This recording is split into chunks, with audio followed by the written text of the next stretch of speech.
بسم الله الرحمن الرحيم والحمد لله رب العالمين والصلاة والسلام على نبينا محمد عليه أفضل الصلاة وأزكى التسليم على آله وصحبه أجمعين. Le messager d'Allah alayhi salatu wassalam a dit: on est sur le point d'arriver au temps où le meilleur ni bien du musulman est un trompeau de menton, qu'il est même paraît paître sur les crimes des montagnes et dans les lits des vallées afin de fuir avec sa religion les subversions. Le prophète alayhi salatu wassalam avait l'habitude de mettre en garde sa nation contre les tentations, notamment cela qui surviendra à la fin de temps. Dans ce hadith, le prophète alayhi salatu wassalam expliquait aux honorables compagnons que Allah les a agréés, que les conditions sont sur le point de changer et de changer, et que les tentations entreront et se propageront à travers le peuple et les pays. Si tel est le cas, alors la meilleure richesse qu'un musulman puisse acquérir à cette époque, ce sont du monde. Cela a été résumé ainsi, en raison de sa tranquillité et de sa bénédiction. Parce que celui qui est isolé des gens mange les montants avec leur viande et leurs produits, boit leur lait et profite de leur lin pour se vêter et pour autre chose. Et il fait pas paître les plantes et l'herbe dans les montagnes et puissent d'or. Si bien fait et si facilité ne se trouvent que chez les montants, et leur croissance et leur accroissement sont très éloignés des impurités interdites comme l'usure et le doute répréhensible, facile à obéir, léger en termes de provision et abondant en avantage. Alors, ils le frôlent et suite les sommets des montagnes, c'est-à-dire des sommets et ces sommets. Ils protègent Quacon, s'y réfugiés de l'ennemi.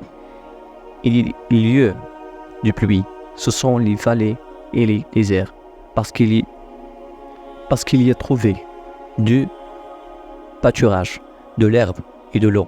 Et l'on boit et l'abreuve ses berbes, et ses berbes passion dans le pâturage.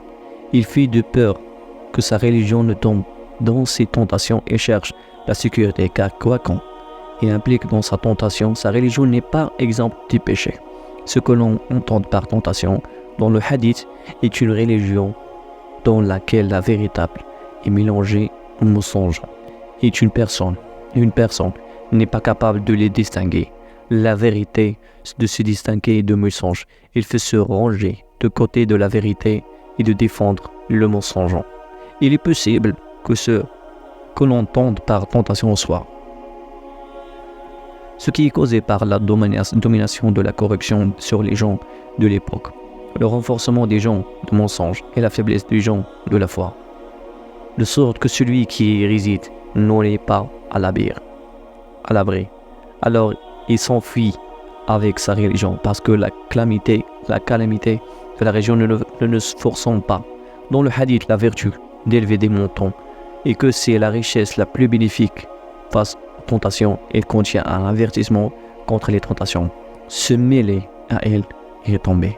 Ce hadith également témoigne de leur compréhension miséricordieuse de la jurisprudence de hadith.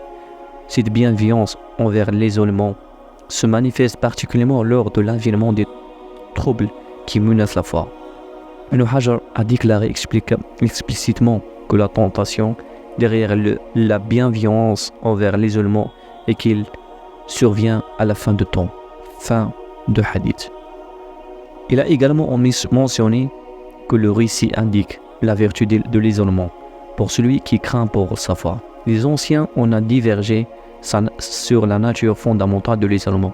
La majorité a affirmé que la mixité sociale est préférable en raison des avantages religieux tels que la réalisation des rituels de l'islam, l'augmentation de la communauté musulmane et la distribution des diverses formes de bienfaisance, notamment l'assistance et l'aide et les soins médicaux. Certains ont soutenu que l'isolement est préférable pour assurer la sécurité à condition de comprendre ce qui est nécessaire. An-Nawawi rahimahullah a déclaré qu'il est préférable d'intégrer avec ceux dont on ne craint pas de tomber dans le péché.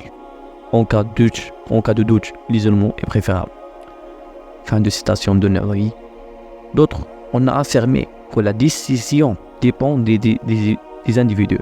Certains pourront être craints par l'une ou l'autre des options, tandis que d'autres peuvent pencher en faveur de l'une ou de l'autre. Il n'y a pas de règle générale à ce sujet.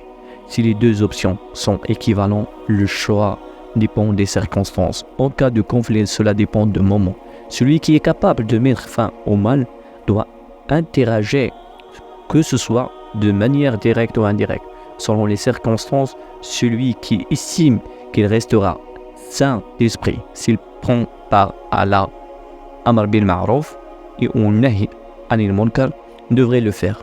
Si quelqu'un peut garantir sa propre sécurité, mais c'est qu'il ne sera pas obéi, l'isolement est préférable. En particulièrement en période de trouble, l'isolement réduit le risque de tomber dans des situations dangereuses. La punition peut également s'étendre aux fauteurs de troubles, affectant même ceux qui en font pas partie, comme mentionné dans le verset. Et craignez les peurs qui n'affligera pas exclusivement ceux entre vous qui ont fait le mal. Wa subhanallahi wa bihamdihi wa ashhadu an la ilaha illallah wa astaghfiruhu wa atubu ilayh wa sallallahu wa sallam ala nabiyyina Muhammad.